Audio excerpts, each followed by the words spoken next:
FedEx Flight 705. Positive rate. Gear up, please. A routine trip from Memphis, Tennessee to San Jose, California. Little do the crew know they will soon have to defend themselves against a determined attack intended to kill them all. Flight 705 will never reach its destination. We've had an attempt to take over. Investigators will uncover a meticulous plan and a desperate motive. 3,000? We're not getting any oxygen. We have the terrain alarm. Tower Aero Crew 603. We are in an emergency.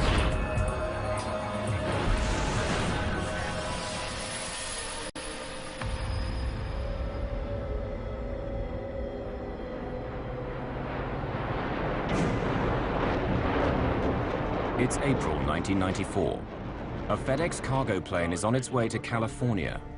It's a perfect day for flying. Altimeters? 9s and 2s here. But behind the cockpit, in the galley area, a disaster is about to unfold.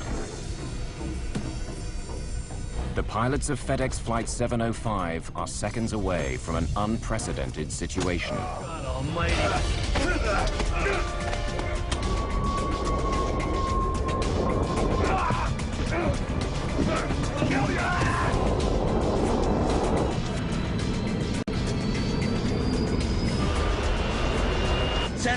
Center emergency. He's had an attempted takeover. We need an ambulance, and we need armed intervention. Let me up.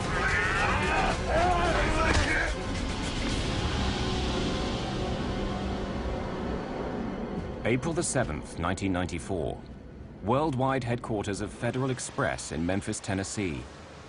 Servicing 171 countries, the company delivers over 2 million packages per day and works to a tight schedule.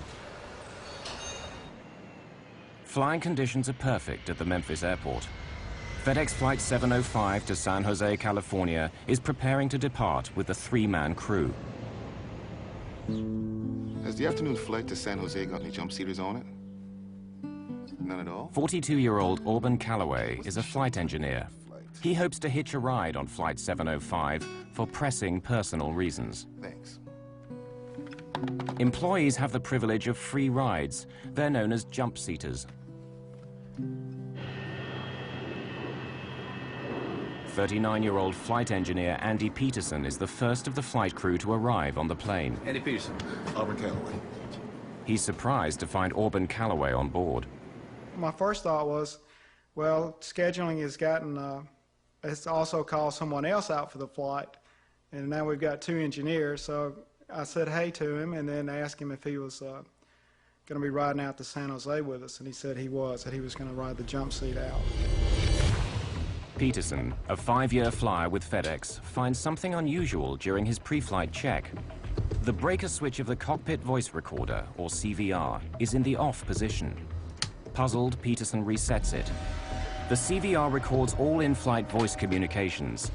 It's a crucial tool for investigating air disasters. No large commercial airliner is allowed to fly without one. The cockpit voice circuit breaker, it had popped out, which means the power's off to the cockpit voice recorder. So I'd never seen that before, and I thought, well, that's kind of weird.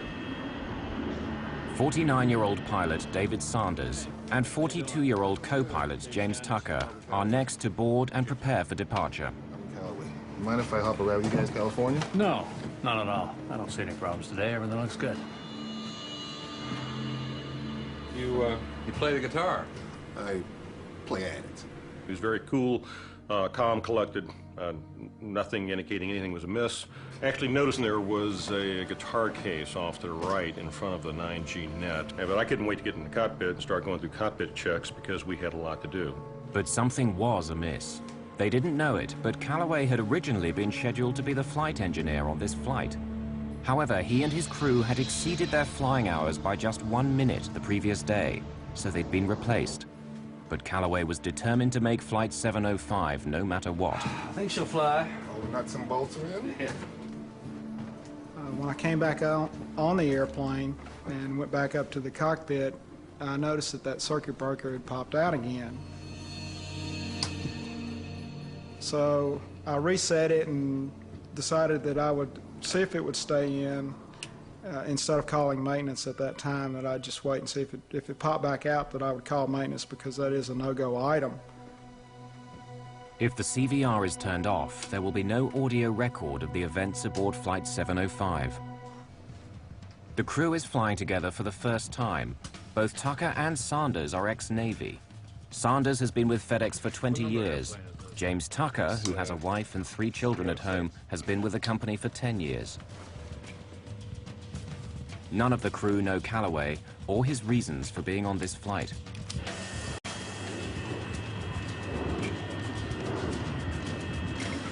Express 705, heavy runway 27, clear for takeoff. Express 705 cleared for takeoff.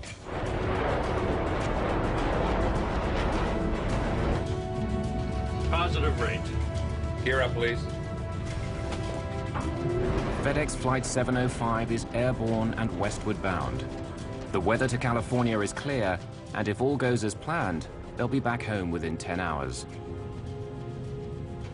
But back in the cargo area, Auburn Callaway is launching a different plan. A plan he's been shaping and reshaping for several days. Like the brilliant chess player he is, Callaway has thought out all his moves. Being bounced from the crew of Flight 705 today was an unexpected glitch, but nothing he can't cope with.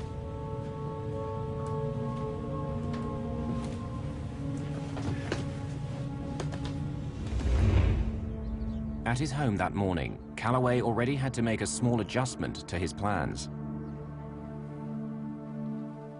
The flight bag he'd planned to take with him on his journey is in for repairs, so instead he packs a guitar case.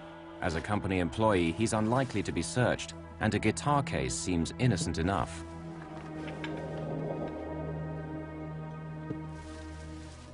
Here you have a man who made some accomplishments that no other African American had ever made.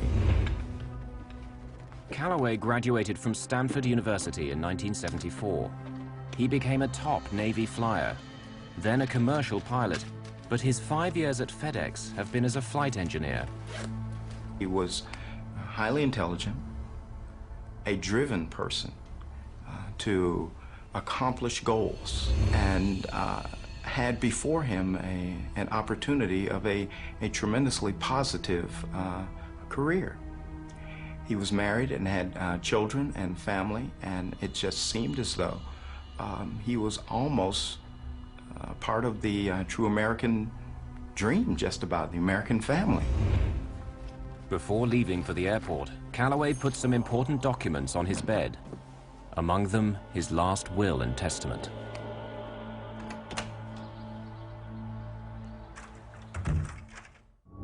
FedEx Flight 705 is several minutes outside Memphis, still climbing and passing through 5,800 meters. Jim Tucker is hand-flying the airplane, using control wheel steering mode and enjoying the clear afternoon skies. A couple of meters away sits Auburn Callaway. Behind him lie frustrated expectations of a brilliant career and a marriage that ended in tears. 10 minutes? 9s and 2s here.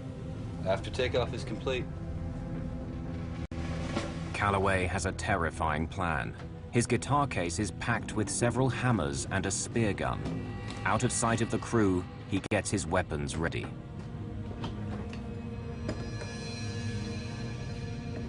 To be successful, Callaway will have to act quickly. Speed and strength will be critical. Callaway is a former Navy pilot and a martial arts expert, so speed and strength come as part of the package. The original plan was to take out his original crew, which would have only been 2 individuals. One was a female, much smaller than the crew that he wound up facing on Flight 705. No, I live in Fisherville. Fisherville. Great spot. I had the cockpit door locked open. I noticed that Callaway was walking up into the cockpit. I just caught him out of the corner of my eye and basically saw his, his arm coming up, and I thought, well, he's just coming up to sit and talk with us for a while.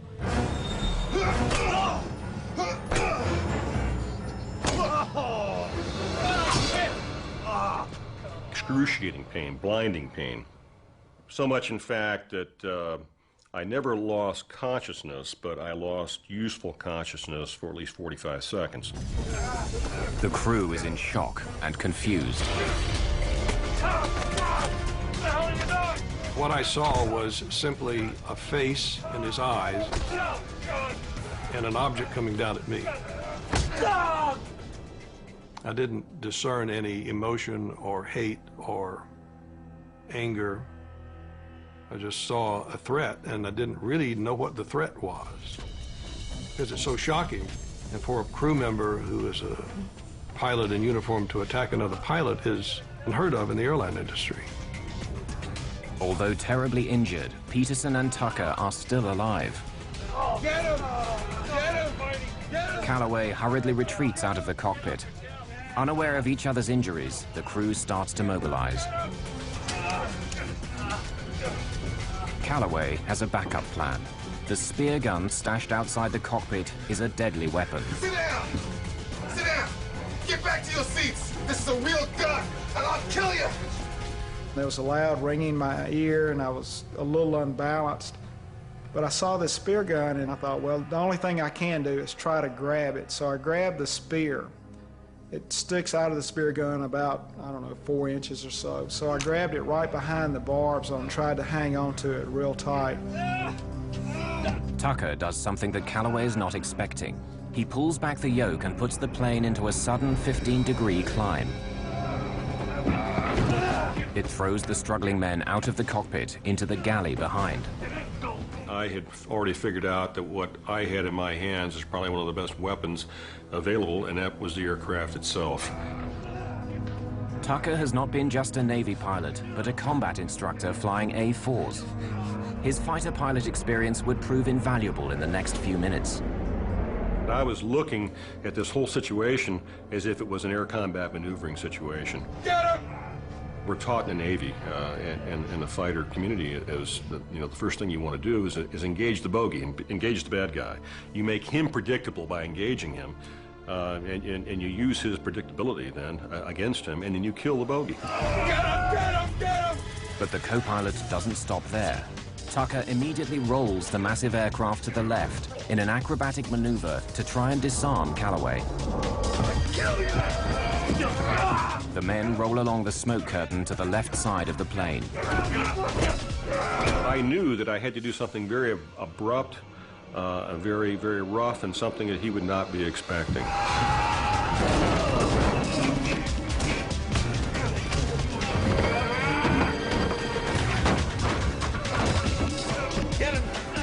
Tucker has no idea whether rolling the plane is helping Sanders and Peterson as they try to restrain Calloway. The fight continues with the men pinned to the left side of the plane. The crew members are rapidly losing blood and strength. Tucker continues to execute the roll, all the while trying to maintain a visual reference outside the captain's window. Get him, Andy, I got the airplane. So you roll the airplane over on its back and pull through completely in the vertical. But at this particular point, you know, if I'd rolled the airplane over on its back, I wouldn't really be able to see what I was doing. This is not a bubble canopy that you have over the top. You're actually looking out. It's got expansive windows, but nonetheless, you roll this airplane over on its back, you can't really see that much of what you're doing. So I rolled it to about 140 degrees where I could still see out over the side as the airplane's nose was starting to come through. Tucker rolls the 250,000 kilogram DC-10 to 140 degrees, almost on its back. Commercial aircraft are never meant to roll more than 60 degrees. The men continue their fight on the ceiling of the aircraft. Calloway wrenches the hammer in his hand free and hits Sanders in the head. Tucker decides to pull back on the yoke and put the plane into a steep dive, a risky but cunning move.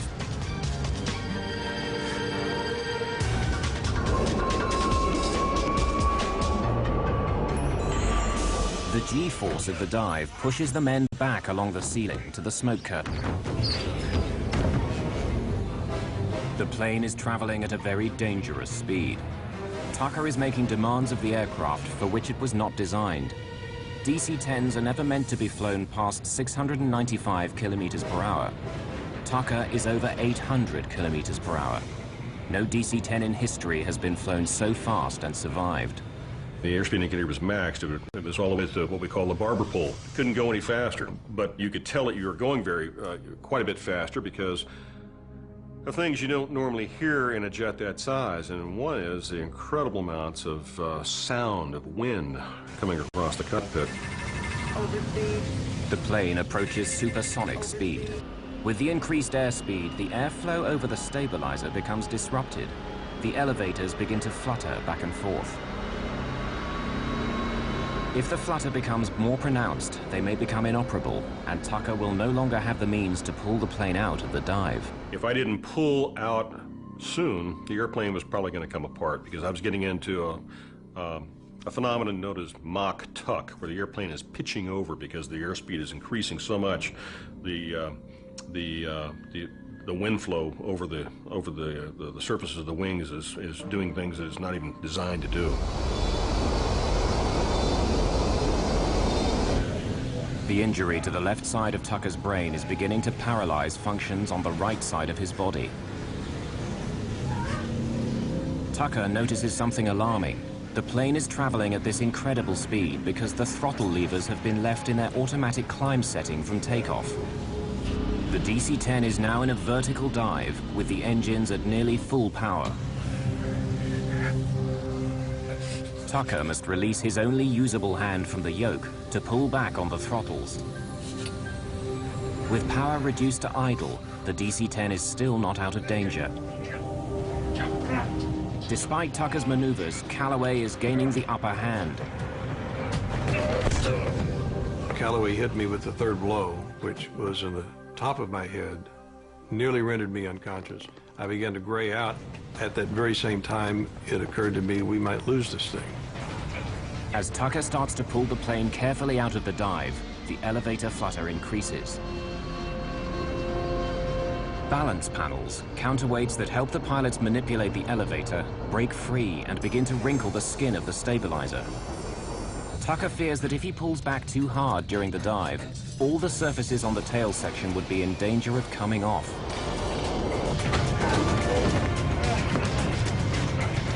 Sanders' strength is nearly spent, and Peterson's head is bleeding profusely from his ruptured temporal artery. Somehow they manage to pin their attacker down. The G-forces began to be reduced as he began to level off from pulling out of the dive. I saw the hammer in Callaway's hand. I then reached for the hammer with both my hands and pulled the hammer out of his hand. Sanders believes this is a turning point. The plane is safe for the moment.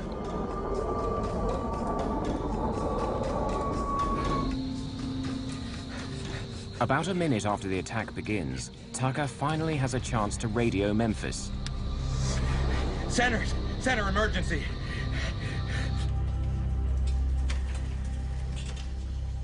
Air traffic controller Kent Fleshman and his trainee receive Tucker's emergency request. Aircraft with emergency, say again. Center. Aircraft with emergency, say again. Listen to me. It's Express 705. I've been wounded. We've had an attempt to take over and aboard the airplane. Give me a vector, please. Back to Memphis at this time. Hurry. Express 705, fly heading 095, direct Memphis. 095, direct to Memphis. Get me an ambulance and alert the airport facility. Hey, Memphis, you still with me? Affirmative 705, descend and maintain 10,000. Fleshman takes action in case the hijacker has a gun. If he can get the plane below 3,000 meters, a bullet hole in the fuselage will not cause explosive decompression. Tucker hears the fight increase in the galley. Again, he uses his only weapon, the aircraft. The maneuver throws the men onto the side of the plane. Let go of the spear! Look, just keep talking to me. Okay? Express 705, affirmative. If you need an ambulance, stand by and we'll get that for you. Yeah, we need an ambulance, and We need armed intervention as well. Make sure and notify the SWAT team he's asking for armed intervention. Fleshman recognizes the term armed intervention as the most serious request from a pilot. It means they want armed officials to storm the plane upon landing. Memphis approach has to be alerted. We have an emergency. Express 705. He's had an attempted takeover on the aircraft. He's had an attempted takeover. Okay. Radar contact. Put him on 119.1. Paul Candelino, a 44-year-old veteran controller, now spots Flight 705 on his radar screen. But something's wrong. The plane is heading away from the airport. It looks like the hijacker has seized the plane. The crew of FedEx Flight 705 has been attacked by a co-worker and have declared an emergency. Intervention. Air traffic control watches helplessly as they fly away from the airport, while the fight for control of the plane continues. Co-pilot James Tucker is pushing the DC-10, his best weapon, to its limits. He now throws the wheel round, flipping the massive plane in the opposite direction. Tucker, drawing on his military experience, reverses the role, keeping his maneuvers unpredictable. Here I am, all alone in the cockpit. The fight is still going on in the back. I don't know who's winning, I don't know who's losing. And that was about the only time I really had time to be frightened. And it was a very horrifying situation at that point, thinking that quite possibly Auburn was winning. 3.5 minutes after the attack, though pinned and injured, Auburn Calloway will not relinquish the spear. The anger was coming in then, and so when I hit him, it was with the intent to disable him and eliminate his ability to fight. Not kill, but to injure him sufficiently that he could fight no more. So when I swung the hammer, it was with all the strength that I had. Sanders and Peterson momentarily subdue Calloway. Put it on autopilot. Get back here. The captain's yelling at Tucker to come and help, but he's the one flying the plane. I've contact Memphis approach on 119.1. They are aware of your emergency. Jim, quick, Jim. Request a single frequency approach. Single frequency approach, Roger. We'll pass that along. 119.1. Put it on autopilot. Come on, Jim, quick. Get back here. But you have to understand that that's probably the strangest request that I've ever had, come my way, because here I am, the only one up front in the cockpit now, and for me to go ahead and get up and go to the back means I've got to, first of all, stand up, which I didn't know until the particular time I tried to stand up. It was very, very difficult to do so. Jim Tucker, with a fractured skull and only one side of his body functioning, puts the plane on autopilot and struggles out of his seat to help. Okay, wait a minute, I'm coming. Autopilot. But the plane's gyros haven't stabilized sufficiently for the autopilot to take over. Okay. Now, no one's flying the... 705 Heavy, how do you hear? Paul Candelino tries to establish radio contact with Flight 705, but there's no response. Their radar screens show the aircraft turn to the north, then the west, finally southwest, heading away from the airport. There's only an eerie silence.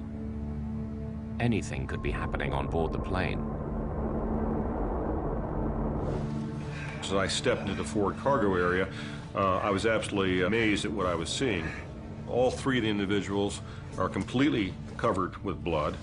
Auburn Calloway on his back. There are papers everywhere in the back. You can see where the jump seats, which is just a normal commercial airline seat, has had the covers torn off. There's bloody footprints on the top of the ceiling. There are coats that have come out of closets. It's total carnage in the back. Sanders has disarmed Calloway and handed the spear to Tucker. You move up to it. You keep him contained. I'm going to get the airplane. Go get the airplane. They decide that Sanders, the captain, should fly the plane back to Memphis. You take this. Tucker wants the weapons as far away from Calloway as possible and asks Sanders to take them with him to the cockpit.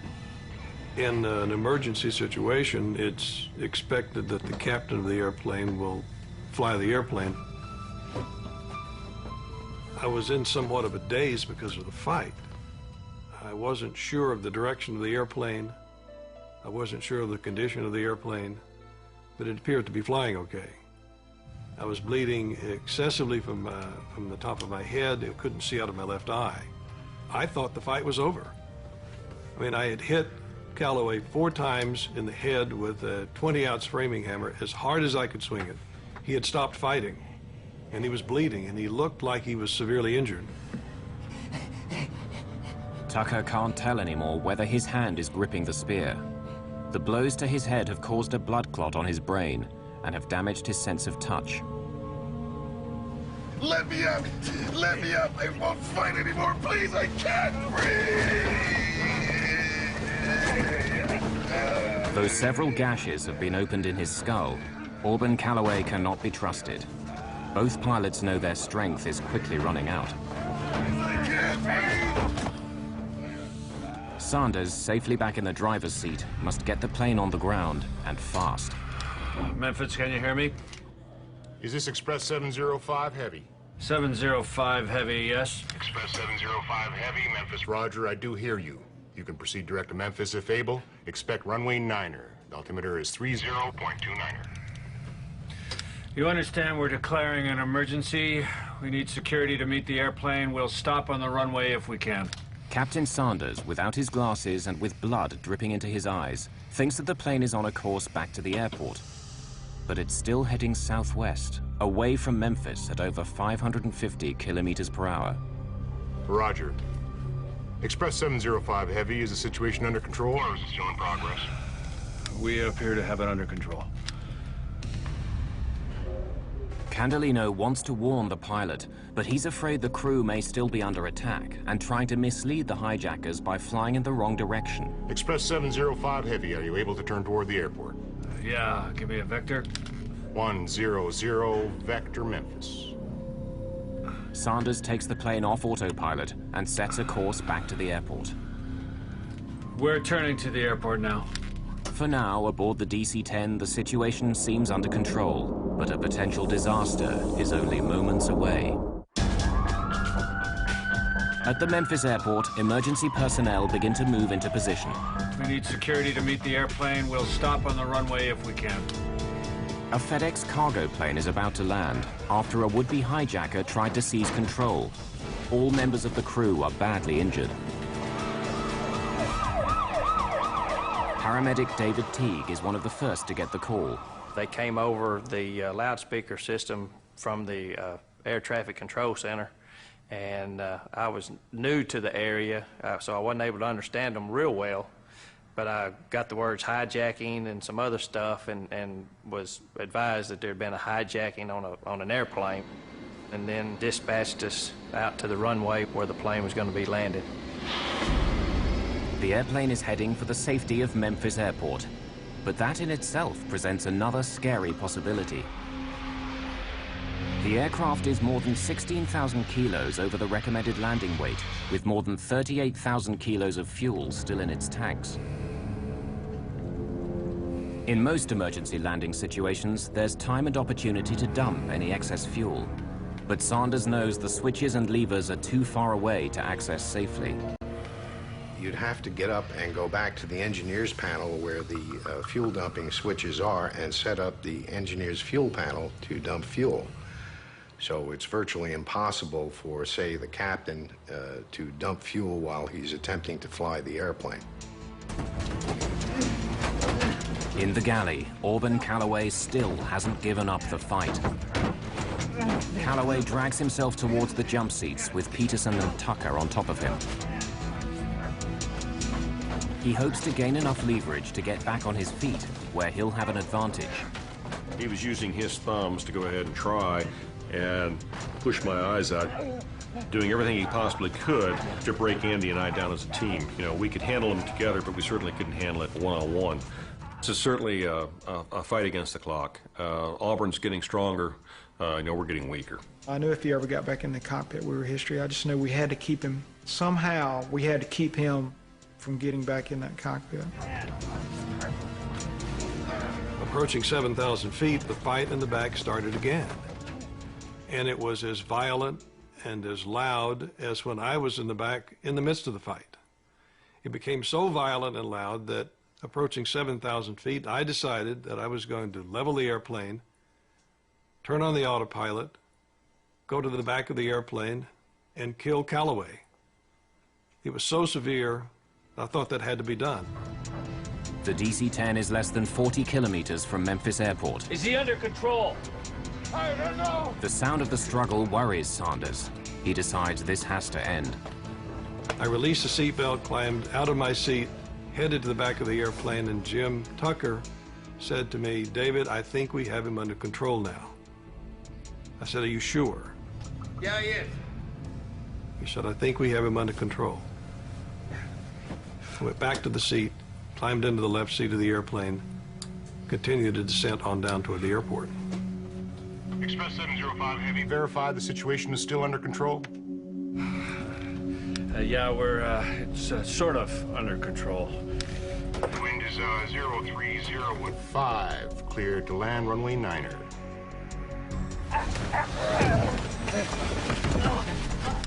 Clear to land? Now Sanders faces yet another possible disaster. The delay caused by getting out of his seat means he's way over the normal approach speed, too high and too fast. He'll not be able to slow the overweight plane quickly enough to land on runway 9er. I'm coming around to 36 left. Runway 36 left is longer at 2,800 meters, but it's perpendicular to his flight path. To land there, he needs to make a series of turns, reasonable maneuvers for a fighter jet or a crop duster, but for an overloaded DC-10 with an injured pilot, nearly impossible. First, he must turn 90 degrees to the right, fly parallel to the runway, and then execute a tight 180-degree turn. Okay, Express 705 Heavy, runway 36 left, cleared to land. Cleared visual approach 36 left. Wind is 050 at 8. Bank angle. Sanders must ignore the computer warnings and push the plane beyond normal operating limits. The plane is nearly on its side. All of a sudden, he just turned it up on his wingtip, looked like a fighter jet, and put it in a real tight turn, and then disappeared down behind the terminal. When he got down low enough, we couldn't see him. And at first, I thought he might have crashed because there was some construction going on the airport at that time, and there was some smoke coming up south of the terminal, kind of where we were going. A hammer is lying in the galley. The men struggle to reach it. This could be Callaway's last chance to gain control. Sanders has turned 90 degrees to the south, flying the downwind leg parallel to runway 36 left. The airplane was probably at about 300 feet above the ground at that time. The throttles are at idle. They've been at idle since I left 7,000 feet. That's an extremely unusual engine power setting to land a big airplane. You always land, make the approach with power on, a lot of power on. In this case, it was at idle because I wanted the airplane to slow down so that we would not exceed the limits of the landing gear and the flaps, so that we would touch down at or below 195 knots. With flaps extended and landing gear down, Sanders is still coming in too fast, and he's being bombarded by computerized auto-warning alarms. The runway is 2,800 meters long. A normal DC-10 needs only 1,900 meters to stop, but Flight 705 is too heavy. Even this runway may not be long enough.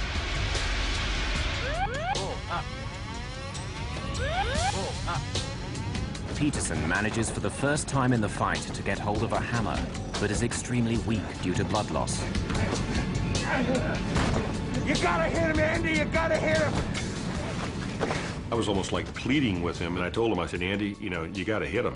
You know, he's about ready to, to take us down. And I guess I gave him kind of a blank stare of, what are you talking about? And he looked at me real stern, like a father would look at his son, saying, you've got to do this. And he said, hit him. You gotta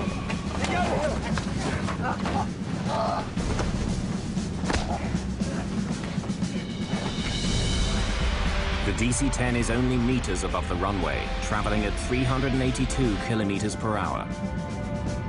Sanders can only hope he won't explode the tires or crash beyond the runway.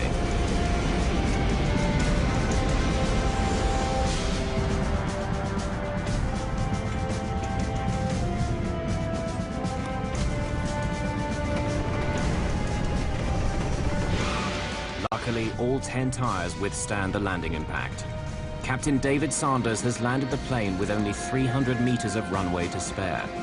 The crew of Flight 705 is safely on the ground, but not out of danger.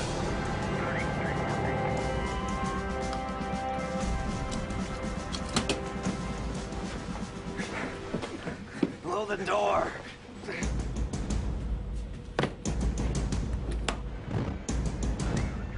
The chute is covered with kind of a talcum powder, so it won't stick when it needs to be deployed, but it made it slick trying to go up. The police and firemen tried to climb up the slide. One fireman made it almost all the way to the top, and I leaned out the door of the airplane and pulled him on board. Who's the bad guy? That's the attacker. There was blood all over the floor, all over the ceiling. The seats in the little area were just covered with blood. You got any handcuffs? If not, you better get some, because that son of a bitch is still dangerous. I need handcuffs. Can you throw me some handcuffs? Teague is thrown a pair of handcuffs.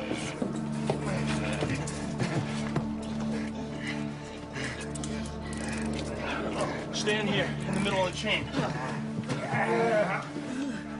Ouch! Get your foot off! You're hurting me! Ow!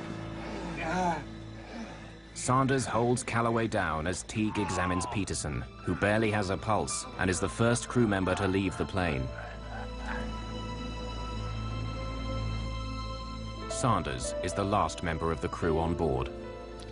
Standing in the door of the airplane, I had a sense of euphoria I've never experienced before or since. It was the sense of we had been there, and we came back and we won. The three men have weathered the attack of a co-worker, but they're badly injured. Co-pilot Jim Tucker has bone chips driven into his brain. Flight engineer Andy Peterson's life is in danger from massive blood loss. Both are in critical condition. The wounded men are rushed to the regional medical center at Memphis. The pilot, Dave Sanders, shares an ambulance with Tucker. It's only during this ride that he realizes the extent and severity of his co-pilot's injuries. Tucker is taken to emergency by stretcher. Sanders is helped, but can walk.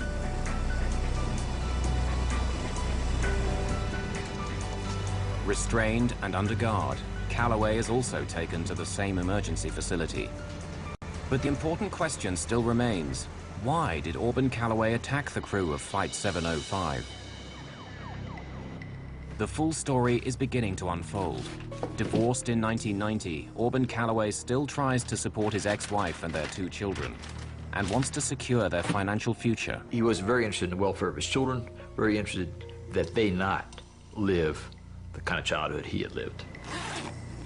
The evidence for a suicidal mission against FedEx grows as investigators search the aircraft and find a letter to Calloway's estranged wife. Dear Pat, I want you and the kids to know that I lived for you. I thought of your welfare every day. Though, for example, how can I guarantee having enough money for Keela and Bernie's Stanford education? He was obsessed with his financial well-being. He was interested in his children. I tend to believe he's interested in his marriage. And I know his marriage was coming apart, or had come apart, basically, at the time of this incident. But I suspect he was also a difficult man to be married to. By April the 7th, 1994, Calloway may be thinking his career is over. Life had been one disappointment after another. The failed marriage, the kids he can't afford to send to university, the brilliant pilot who ends up as an engineer on a cargo plane, And now even that may be about to go. The following day, he's supposed to report to a FedEx hearing about falsified information he'd given the company. During our investigation, it appeared that he had overestimated the number of hours of flight experience that he had, and that the company was taking a look at this. Calloway may be afraid he'll be fired. At just 42, his professional life could be finished. He comes up with a solution. The goal is to leave my children well off. The goal is to escape, I guess, the pain of this life. I can't continue to participate in this life and still leave them well off because I'm fixing to lose my career. And I won't have the ability to provide for them like I'd like to. But my life has value if it's given in an accident. Calloway cashes in all the funds he can lay his hands on and sends a total of $54,000 to his ex-wife. But his life insurance is worth about $2.5 million if he dies in a work-related accident. I would much rather go on a date, time, place, and a method of my own choosing. I resolved some time ago that the next time my security and future is threatened or seriously jeopardized, it's time. My time to go. Perhaps he believes his family would receive the maximum insurance payout if he crashed the plane in an apparent accident.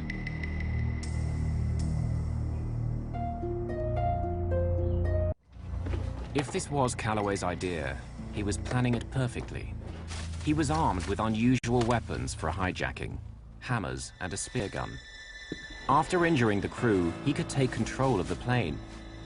A bomb or gun could leave traces at the scene of a crash, but if investigators found a spear gun or hammers, it would be very difficult to tie them to an attack on the crew. I believe it would have been impossible to tell the difference in the type of injuries that a hammer would have made with the type of injuries that you might sustain in a large crash. Auburn had spent the week leading up to this incident preparing to die and basically get his affairs in order. Calloway even goes to a lawyer to change his will before boarding the FedEx flight. He left his will and testament on his bed so that it would be easily found. For any crash to look like an accident, there is a key obstacle: the plane's cockpit voice recorder. Switching off the CVR's power would disable any recording. I think she'll fly. As long as all the nuts and bolts are there. Yeah. If Peterson in his pre-flight inspection discovers the thrown switch, it would be a setback. But Calloway would know he simply has to fly the airplane for half an hour. That's the length of the tape's recording time. After 30 minutes, any incriminating recording would be gone forever. I think he was going to do something very, very horrible with it. The flight of FedEx 705 took about 30 minutes, but the impact it had will last for years. He was convicted of attempt aircraft piracy, an offense that carried a minimum of 20 years confinement and up to life in prison. Although Auburn Calloway pleaded temporary insanity at his trial, the jury didn't believe him and found him guilty. On August the 11th, 1995, he was sentenced to life imprisonment in a federal penitentiary. He has no chance of parole. The pilots on Flight 705, they are the real heroes. It is amazing that they were able to do what they did, given the injuries that were inflicted upon them. When someone's struck with a hammer on the skull, there can be linear radiating cracks that go out on the skull. And then if it's hard enough, there may well be in-driven bone right at the site where the hammer head hits the skull and drives it into the skull. This is a replica of my skull cap. It was put together by use of a CAT scan protocol to give the proper shape of my skull and also the shape of the defect that we're dealing with here. This is the area that I was hit on the left parietal. For a year and a half, I was actually walking around in this configuration. It took 2.5 years to recover completely because I had to learn how to walk, talk, and chew gum all over again. I had 3 major operations. I operated on him twice more after his initial injury and then followed him through his rehabilitation. They can fashion a piece of material to fit the exact size of the defect, the shape of the skull, and of course the thickness of the skull as well. It's a blown acrylic called an HTR, or hard tissue replacement. He had difficulty with speech, difficulty with sensation and motor strength on the right side, and he came back to where he can now probably, if he wanted to, break my fingers with a handshake. On May the 26th, 1994, the crew of FedEx Flight 705 was awarded the Airline Pilots Association Gold Medal Award for heroism, the highest award a civilian pilot can receive. However, because of the legacy of their injuries, none of the crew has been certified as medically fit to fly commercially. I always thought, I'm going to fight, I'm going to overcome this thing. Except that that's when they found out that I had a slight seizure disorder. I'm seizure-free, but it's because I had to take medication. And the only way for me to be able to fly without somebody with me is to be off of medication. At this particular point, it's been ascertained that I'll never be able to do that. I'll be on medication for the rest of my life. I miss the flying. Every time I see an airplane go over, I wonder where it's going. So I miss that part of it. But I really cherish the fact that, I'm still alive and able to be with my family. The bond of pilots and what you do together in the airplane, outside the airplane, all that, I miss that. I miss it very much.